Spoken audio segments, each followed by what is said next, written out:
Okay, we're live again, and I'm under a spotlight, so I look really old under those things. And we are determining whether or not our brushes have feces on them. Do your makeup brushes have feces and bacteria on them? I bet they do. So, what happens that a lot of people don't realize is as you're walking through a shopping mall, right? You're touching the escalator, you're touching the elevator, you're touching all of these buttons, and then you kind of scratch your face or nose, right? So then you go home at the end of the day, honey's gonna take you out on a hot date, so you grab your makeup brushes and you touch up your face. Then you put the brush back into the container. You go to dinner, you come back, you wash off your makeup. Day 2, you go to put your makeup on with that same brush that you touched up with the day before. All those feces that was on the handrail and the escalator, and this is a proven fact, this is a real deal, honey. People do not wash their hands after they go poo-poo, okay? All the poo-poo is on your makeup brush, okay? Second thing, see Bree here, she loves the clean sweep brush, that's my favorite. She got 2 kids, and they waste a lot of toilet paper. So sometimes she don't know when she's out of toilet paper, right? So what does she use the clean sweep brush for? So Bree has feces on her brushes, okay? It's possible. It is 100% for real, okay? Or sometimes, this is one thing that gets me with a lot of people because you don't realize that this happens, but if I don't tell you, who is going to tell you? I got to get that spotlight because I'm looking real old over there. Anywho, let's say your brushes are on your pretty little vanity over here. You have them in a really nice little case here, or a little jar displayed, right? Then, after you take a big dookie, like Amber just did, uh-oh, look what happens. Oh, oops. Oh, hey guys. She doesn't close the lid. She flushes the toilet. Poop particles, they're everywhere. They're all over your makeup brushes. So this is what happens. Ew, Gary. Ew, Gary. What you don't realize is that there's things flying around. You have to wash your makeup brushes. If you wash your panties, you should be washing your makeup artist. So sorry, I have to be makeup brushes. But I have to be abrasive here. You're washing your makeup artist. But if I don't tell you, then who is going to tell you? So I go to, speak at conventions sometimes or in front of moms groups, and I have them tell me how often they wash their makeup brushes, and they're no shame in their game, and they're like, 14 years, every 14 years or so.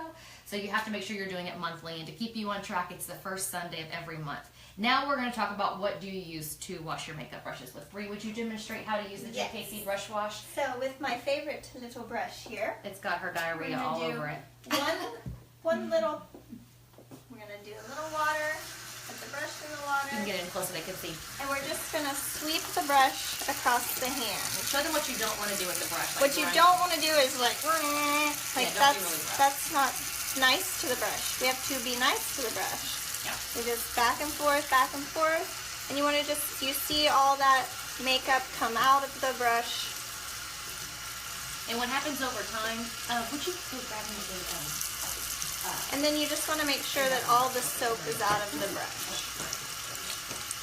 And we're going to do this with all the brushes. and then after you squeeze it out and you bring out all the color, you want to make sure you lie it flat to dry like this. You can even lay it over the edge of your counter. But what you do not want to do is take your brush and roll it up and let it dry inside of the towel, okay? What happens is they start to smell like mildewed towels. So when your towels sat in the wash for 3 days and you forgot about them, the towels start smelling like mildew and it's hard to get that smell out. Brushes are the same way. These are made mostly of animal hair. Some are synthetic. But you definitely will start smelling like a goat or a pony, whatever animal it came from.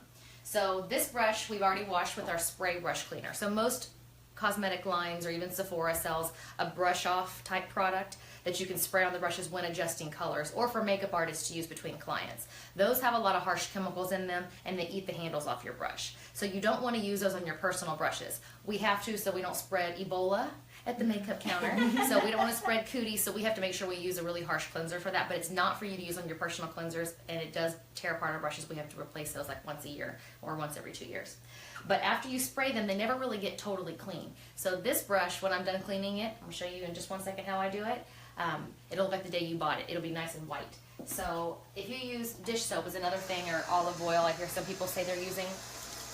It doesn't have a makeup remover in it, so you never really get all of the product out. So get into the sink real quick.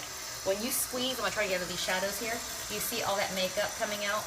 If it's been a really long time since you've washed your brushes, that may be like black or really dark chocolate brown. So So you want to make sure you're cleaning in a circular motion. That way you get real deep in there.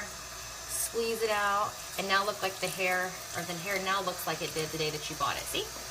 Nice and white. And you can keep doing it until you don't see any more color coming out of the brush. So I usually do it twice if it's something that is like a really light hair color brush, or something that you use for like foundation or bronzer. It may have a lot more pigment in it. But when you squeeze the brush like this and it's clear, that's how you know all the makeup is out. But most importantly, you have to wring it all out and set it on its side to dry. Another thing that you do not want to do is set it this way inside of the container, because the water is going to drip down into the base of the brush. I like to use the word shaft. And when it does that, it can also kind of cause breakage or the whole thing mildewing and coming out. Bree is also going to wash the foundation brush. Our foundation is waterproof and sweatproof, and it's pretty much bulletproof, so it's really hard to get the makeup out. But Bree's going to show you how much product comes out of the brush when we're cleaning it. Put it on the side of the white so you can see it coming out. You see the brown coming out of the brush. With the foundation brush, I do feel like I have to clean it 2 or 3 times because our foundation holds on a little bit stronger. It is a plastic hair brush, because any time that you use liquid things like concealer and foundation, you can see the foundation. Yeah, look on the side of it. In my hand even. Yeah, but squeeze it on the side, like drop it up on the side of the porcelain so they can see the number of your hands, so it's not in the shadow. That's what's coming out of the brush. And then sometimes with the foundation and the concealer brush, I use a little bit less water in those brushes, and I really get a good massage towards the base, and I feel like that really gets in between the hair, so you're not just cleaning, the outside of the brush. If you use another brand of foundation, but you use my brush, you may not have to scrub this much, but if it's more of like a long wearing, you would have to. But just keep going until you see that it's almost white, maybe like a light beige, but you'll get most of the product out that way. And our brush cleaner has peppermint oil in it, so it's really good to hydrate the hair. So obviously, those animals are no longer around, or they've been shaved and bald, running around bald somewhere. But anywho, these don't have natural oils in them. So our hair on our head has natural oils. If you try to use human shampoo, that's made to remove all the oil, when we're doing the exact opposite with our makeup brushes. So make sure you use something specifically for makeup brushes, and use something that you can use with water and give it a bath instead of the spray ones. Okay, thanks for watching. Let me know if you have any questions. All right, bye. Bye.